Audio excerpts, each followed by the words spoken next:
자, 이번엔 세 가지 키워드로 시장을 들여다보는 마켓 트라이앵글 시간입니다. 도움 말씀에 정다운 LS증권 수석연구원과 함께합니다. 안녕하십니까? 안녕하십니까? 자, 오늘의 첫 번째 키워드 바로 확인해 볼까요? 첫 번째 키워드는 잉여 현금 흐름입니다. 지금 시장이 코스닥 대장주 찾기에 좀 분주한 것 같은데 이걸 첫 번째 키워드로 꼽으신 이유가 있을까요? 네, 저희가 이제 꾸준히 좀 말씀을 드리는 부분이 잉여현금 흐름이 중요해지는 시장이다라고 좀 말씀을 드리고 있어요. 이게 왜 그렇냐라고 했을 때 최근 1년 정도의 시장을 바라보면은 무엇보다도 증시 활성화 정책이라는 부분이 한국 증시의 재평가 요인으로 부각을 받고 있는 그런 양상인데 이 지금까지 좀 시행된 정책적인 변화들을 살펴보면은 네. 기업단에 있어서 이 잉여현금 흐름이 중요해지는 그림으로 좀 바뀌는 부분들이 있습니다.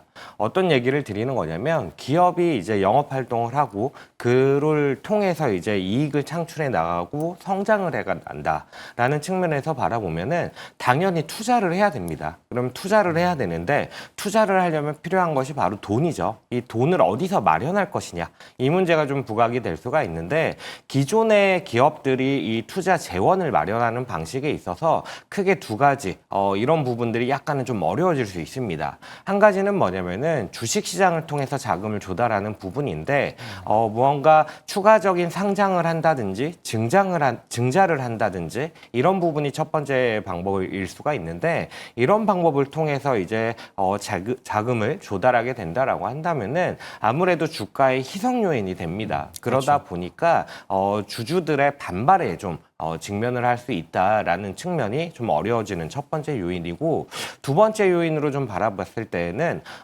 기업들이 돈을 벌어서 이 돈 중에서 일부는 주주 환원을 하거나 다른 방식으로 좀 소모를 하게 되고 나머지는 기업 내부에 유보하는 그림을 가져갑니다. 이렇게 유보한 자금으로 무언가 투자를 한다라고 할 때에도 또 다른 문제가 있는데 이 자금의 원천 자체가 무엇보다도 이제 주주 환원의 원천이 될 수가 있다라는 측면에서 이 역시도 기업 입장에서는 상당히 좀 재무적인 활동들이 어려워진다라는 측면에 저희는 주목을 하고 있고 여기서 좀 자유로운 기업들이 뭐냐라고 했을 때에는 무엇보다도 잉여현금 흐름이 우수한 종목들이지 않겠느냐라는 관점에서 저희는 잉여현금 흐름을 강조를 드리고 있는 상황입니다. 그렇다면 궁금한 게 잉여 현금 흐름이 좋았던 기업들이 이 주가 흐름도 괜찮았던가요? 네, 좋았습니다. 지금까지의 시장을 살펴보면 무엇보다도 대형주 중심의 시장이었습니다. 이렇게 대형주 중심의 시장에서 그러면은 잉여현금 흐름을 가지고 무언가 종목을 선별을 했을 때 성과가 어떻게 나오느냐? 아마 차트 좀 보여주시면 좋을 것 같은데 코스피 200이 좀 대형주에 속하는 인덱스라고 볼 수가 있겠죠. 그 종목들 내에서 잉여현금 흐름이 안정적으로 성장해온 종목들을 선별을 해서 얘네들을 이제 똑같은 비중으로 투자를 하게 됐을 때 이러한 성과를 좀 보여줍니다. 최근 1년 동안의 성과를 보면은 코스피 200 대비해서 동일가중지수 얘기는 합니다만 50%포인트 이상의 높은 초과 성과를 보였다라는 측면을 좀 확인하실 수가 있고 이거는 이제 잉여현금 흐름을 기준으로 성장성을 측정을 한 거고 만약에 이거를 잉여현금 흐름을 기준으로 밸류에이션을 측정을 했을 때의 성과는 어떠냐라고 하더라도 지금 차트로는 따로 준비가 되어 있지는 않습니다만 그렇게 본다 하더라도 초과 성과가 나오는 그런 모습이라서 저희는 잉여현금 흐름을 중심으로 좀 접근을 하는 게 좋다라고 생각을 하고 있고 성장성을 측정을 했다라고 했을 때 이렇게 좀 종목이 선별이 됩니다. 종목을 보시면 아마 익숙한 기업들이 많으실 겁니다. 그렇네요. 조선이라든지 반도체라든지 전력기계 HD 현대일렉트릭 같은 전력기계까지도 선별이 되는데 얘네들은 다 주도주죠. 그러니까 잉여현금 흐름을 기준으로 종목을 선별하면은 성장성을 측정을 했을 때에는 주도주를 충분히 좀 잘 발라낼 수 있다라는 측면에서 저희는 잉여현금 흐름에 대해서 좀 집중을 해야 되고 이런 부분들이 성과로 좀 이어지고 있다라는 부분을 관심 있게 좀 지켜보고 있는 상황입니다. 네. 조언해 주신 것처럼 당분간 기업들의 잉여 현금 흐름을 좀 잘 체크해 볼 필요가 있겠고요. 자, 두 번째 키워드로 넘어가 볼까요? 두 번째 키워드 보여주시죠. 두 번째 키워드는 코스닥 20입니다. 방금 전에 잉여 현금 흐름을 강조해 주셨는데 코스닥에서 잉여 현금 흐름이 높은 기업들 가운데 어떤 것들이 있는지 좀 살펴보면 좋을 것 같거든요. 어떤 섹터들의 비중이 좀 높았습니까? 잉여현금 흐름을 중심으로 이제 대형주 단에서 잉여현금 흐름을 기준으로 봤을 때 충분한 성과가 나오고 그리고 개념적으로 보더라도 앞에서 말씀을 드렸던 것처럼 그러한 탄탄한 개념이 있기 때문에 잉여현금 흐름을 기준으로 이제 코스닥에서도 종목을 선별해 본다라고 한다면은 무엇보다도 이제 소프트웨어라든지 아니면 또 좀 실적단에서 안정적으로 볼 수 있는 게 다른 업종들이 있는데 반도체 같은 경우도 좀 어느 정도 선별이 되는 그런 모습을 보입니다.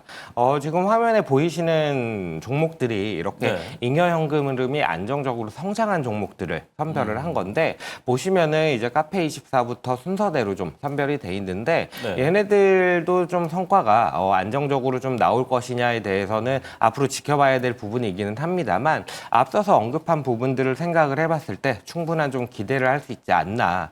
업종 단에서 좀 생각을 해보면은 말씀드렸던 이제 소프트웨어 반도체 쪽이 좀 많이 선별이 되는 그런 모습을 보이는데 소프트웨어 같은 경우는 일반적으로 실적의 안정성이 상당히 좋은 기업들이 많습니다.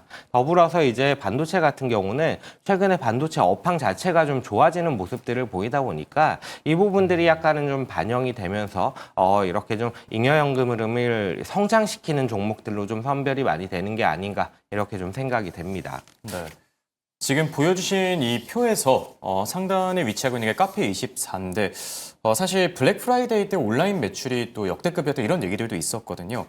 블랙 프라이데이랑 사이버 먼데이 상황 관련해서 훈풍도 있을까요? 그리고 있다고 하면은 국내 수혜주는 뭐가 될까요? 네, 아무래도 블랙 프라이데이가 어제 좀 당일이었기 때문에 그제 좀 당일이었기 때문에 관련해 가지고 이제 성과가 어땠다 이런 얘기들이 많이 나오는데 생각했던 것보다 매출세가 상당히 좀 긍정적으로 나오고 있는 걸로 확인이 됩니다. 어도비 애널리틱스에서 발표한 내용을 살펴보면 블랙 프라이 당일에 온라인에서 118억 달러 거래가 기록이 되면서 전년 대비해서 한 9% 정도, 9% 이상 성장하는 모습을 보였고 세일즈포스라든지 아니면 쇼피파이 같은 경우도 마찬가지의 모습을 보였다라는 점 특징적인 부분이라고 보시면 될 것 같고 매장 내 트래픽, 그러니까 오프라인의 이런 트래픽은 상당히 좀 부진한 상황을 보임에도 불구하고 온라인 같은 경우가 강하게 좀 반등을 하는 모습을 보이면서 이러한 성장세를 이끌었다라고 좀 보시면 좋을 것 같아요. 앞에서 이제 종목들을 선별을 할 때 기준으로 적용했던 거는 앞으로의 잉여현금 흐름이 어떻게 될 것이냐에 대한 부분은 사실은 좀 배제가 되어 있기 때문에 지금까지의 잉여현금 흐름 성장만으로도 충분히 재평가될 수 있다라는 측면에서 접근을 하는 거기는 한데 이 카페24 제일 좀 잉여현금 흐름이 안정적으로 잘 성장해온 종목을 살펴보면은 얘네 같은 경우가 이 블랙 프라이데이라든지 이런 온라인 쇼핑과 상당히 좀 밀접하게 연관이 되어 있습니다. 블랙 프라이데이 같은 경우에 이제 온라인으로 물건이 판매가 된다라고 했을 때 이 판매되는 물건의 총액을 가지고 GMV라고 얘기를 하거든요. 이 GMV가 늘어남에 따라서 카페24 같은 경우에는 자사 플랫폼을 통해서 입점해 있는 업체들이 물건을 판매할 때 수수료를 수익으로 가져가는 구조를 가져갑니다. 그러니까 전반적으로 이렇게 GMV가 늘어나는 환경이라고 한다면은 이 카페24가 속해 있는 시장 자체가 성장해 간다라고 좀 볼 수가 있는 거고 이 부분 자체로만 보더라도 좀 훈풍이 되지 않을까라는 생각은 좀 할 수가 있고 다만 이제 실제로 얼마나 이 카페24가 성장을 하느냐라는 부분에 대해서는 말씀드렸던 대로 플랫폼 내에 있는 업체들이 얼마나 잘 했느냐라는 부분이 확인이 돼야 되기 때문에 일단 업황 자체는 긍정적인 것 같다라는 측면이 긍정적이고 다만 이제 실질적인 성장이 얼마나 나왔을 것이냐에 대한 부분은 추후에 실적을 좀 확인해 봐야 되는 부분은 있다 정도로 정리를 드릴 수가 있을 것 같습니다. 네. 그리고 지금 카페24 바로 옆에 첨보가 올라와 있던데 2차 전지주는 요즘 어떻게 보고 계세요? 네, 2차 전지 전반에 대해서 저희 하우스 뷰로 말씀을 드리면은 사실은 조금은 보수적으로 보고 있습니다. 첨보 같은 경우가 이제 잉여현금 흐름이 성장해 나간다라는 관점에서 접근을 하기는 하는데 잉여현금 흐름을 숫자로 살펴보면은 사실은 마이너스 영역이기는 합니다. 다만 이 마이너스 영역에서 빠르게 그 마이너스 폭을 줄여나가는 그림으로 좀 가고 있다라는 측면에서 긍정적으로 좀 말씀을 드리고 있고 네. 최근에 이제 이체전지 업황에 대해서는 극명하게 좀 나뉘는 부분이 있습니다. 한 가지는 이제 무엇보다도 AI 사이클이 지속이 되면서 네. 그렇게 됐을 때는 전력에 대한 문제가 불거지고 그 상황 하에서는 ESS에 대한 수요가 늘어날 수밖에 없다라는 관점에서 좀 기대감을 가져가는 영역이 있고 반대로 이제 EV 쪽을 살펴봤을 때 전기차 쪽을 살펴봤을 때에는 상당히 좀 기대감이 낮아져 있는 상태입니다. 전기차에 대해서 이제 수요가 그렇게 빠르게 올라오지 못하는 상황이다 보니까 시장에서는 조금 지금 상황에서도 앞으로 더 늘어나는 부분에 대해서는 큰 기대를 가지지 못하는 상황이다라고 좀 보시면 될 것 같은데 그래서 좀 이제 제가 좀 인상 깊게 읽었던 어떤 뭐 리포트나 이런 것들을 살펴보면은 네. 전략으로서는 좀 이런 전략을 제시를 하는 것 같습니다. 이 ESS를 통해서 안정적인 수주 잔고를 좀 가져가는 반면에 EV 쪽에서의 무언가 훈풍이 불어왔을 때 탄력적으로 올라갈 수 있는 업체들을 좀 중심으로 보는 게 어떻겠냐라는 아이디어를 제시를 하고 있는데 네. EV 단이 사실 기대감이 상당히 낮음에도 불구하고 얘기를 드리는 이유가 뭐냐면은 ESS 같은 경우는 이미 좀 주가에 반영이 된 경우들이 좀 많은 상황이다 보니까 새로운 모멘텀이 좀 부각이 돼야 된다라고 얘기를 드리는 거고 최근에 이제 월가에서 나오는 얘기들을 살펴보시면은 경기적인 측면을 바라봤을 때 내년에는 그래도 좀 개선되는 그림을 기대하는 경우들이 많습니다. 그렇게 얘기를 드리는 이유는 뭐냐면은 정책적인 부분을 좀 생각을 하는 건데 트럼프 대통령이 내년 11월에 이제 중간 선거를 앞두고 돈을 좀 많이 쓰는 그러니까 확장 재정을 더 공격적으로 쓰는 모습들을 보여줄 거다라는 게 첫 번째고 그리고 이제 통화 정책에 있어서는 12월에 당장 금리 인하에 대한 기대감이 있는 것과 더불어서 이제 트럼프 대통령이 새로운 연준 의장을 지명을 할 거다라는 얘기들이 나오고 있는데 그 의장으로 지명되는 인사를 생각을 했을 때 해실 위원장이 얘기가 많이 나오고 있죠, 대표적으로. 근데 그런 인물들을 생각을 해보면은 무엇보다도 경제 성장에 대한 부분, 완화적인 통화 정책 스탠스를 가져갈 가능성이 높다 보니까 그런 부분들을 감안을 해보면은 경기에 대한 개선 기대감이 일부 있을 수 있고 그랬을 때에는 EV 모멘텀이 붙었을 때 종목단에 있어서 탄력적으로 갈 수 있는 것들을 좀 보는 게 맞지 않나 이렇게 좀 생각이 됩니다. 그렇다면 궁금한 게 전고체나 이제 배터리 3선, 양극재 중에선 어떤 쪽을 좀 더 집중해서 보는 게 더 좋을까요? 글쎄요. 제가 좀 직접 종목을 좀 언급을 예. 하기가 조금은 어렵기는 한데, 일단 뭐 셀업체 중에서도 좀 대표적인 종목들, 아니면은 뭐 좀 양극재에서 좀 괜찮은 종목들, 이런 것들을 좀 선별해 가는 게 어떨까라고 좀 생각이 들긴 합니다. 네. 2차 전지 관련된 투자 조언들 잘 들어봤고요. 자, 세 번째 키워드 넘어가 보도록 할게요. 세 번째 키워드는 결국 대형주. 퀘스천 마크가 붙어야 될 것 같기도 하고 잘 모르겠습니다. 자, 지금 어제 코스피는 살짝 쉬어가고 코스닥은 또 920을 넘어서기도 했는데 코스닥 강세 흐름은 언제 정도까지 계속 이어질까요? 저는 시기적으로 바라봤을 때 코스닥이 올해 연말 내지는 내년 연초 정도까지 기간을 생각을 했을 때 좀 강세를 보일 수 있다라고 생각을 하고 있고 네. 그렇게 바라보는 이유는 뭐냐라고 했을 때 코스피와 코스닥의 성과 괴리가 상당히 많이 벌어져 있었습니다. 그러니까 코스피가 코스닥 대비해서 연간, 그러니까 1년간의 수익률로 바라봤을 때 코스피가 40%포인트 정도를 아웃퍼폼을 하고 그러고 일부 좀 줄이는 모습을 보였는데 이렇게 좀 40%포인트의 격차가 나타나는 게 거의 한 20년 만에 처음 있는 가장 좀 높은, 가장 큰 폭의 성과 차이라고 보시면 될 것 같습니다.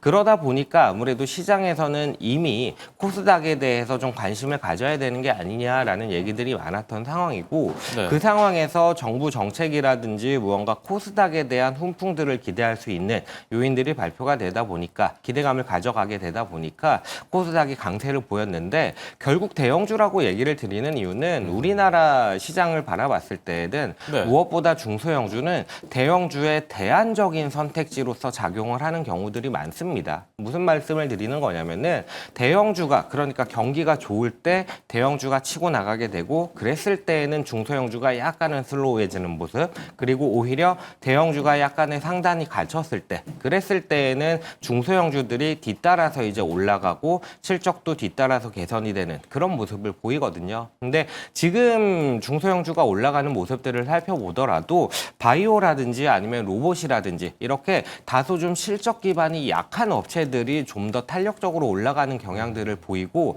업종 구성 자체가 좀 코스닥이 그렇게 돼 있습니다. 네. 그렇게 보면은 아무래도 25년도 4분기 실적 시즌이 이제 내년 1월부터 뭐 3월 정도까지 진행이 될 텐데 그때가 되면은 대형주의 실적 성장세가 다시 한번 부각이 되지 않을까라고 생각이 되고 그렇다라고 한다면은 중소형주보다는 대형주에 대해서 좀 더 관심을 다시 가져야 되는 시기가 되지 않겠나라는 관점에서 저희는 접근을 하고 있습니다. 네.